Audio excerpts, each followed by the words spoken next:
Hi, നമസ്കാരം. ഇന്ന് വന്നേക്കണ ഒരു നാനോ ഉണ്ടോ. നാനോന്റെ കസ്റ്റമർ കംപ്ലൈന്റ് എന്താണെന്ന് വെച്ചാൽ വെള്ളം ഉള്ളിലേക്ക് വരുന്നു. നമുക്ക് നോക്കിയാൽ തന്നെ അറിയാം വെള്ളം എന്തുമാത്രം വന്നിട്ടുണ്ടെന്ന്.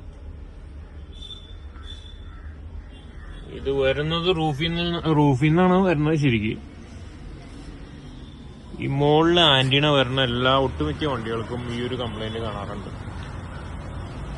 ഇവിടെ നിന്നാണ് വെള്ളം ഇറങ്ങിയിട്ട് റൂഫ് ലൈറ്റിന്റെ ഉള്ളിൽ കൂടെ വെള്ളം താഴെ വരും. ഈ ആന്റിന മുകളിൽ ഫിറ്റ് ചെയ്തേക്കുന്ന ഒട്ടുമിക്ക വണ്ടികൾക്കും ഇങ്ങനത്തെ ഒരു കംപ്ലൈന്റ് വരുന്നുണ്ട്. പഴക്കത്തിന്റെയാണ് മെയിനായിട്ട് ഇത് ഇഷ്യൂ വരുന്നത്.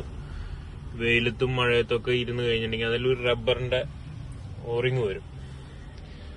ഓറിങ് അല്ല, ഒരു പാഡ് അടിയിൽ. ആ പാഡ് ദ്രവിച്ചു പോകുമ്പോൾ അതിന്റെ ഉള്ളിൽ കൂടെ വെള്ളം നേരെ ഇറങ്ങും.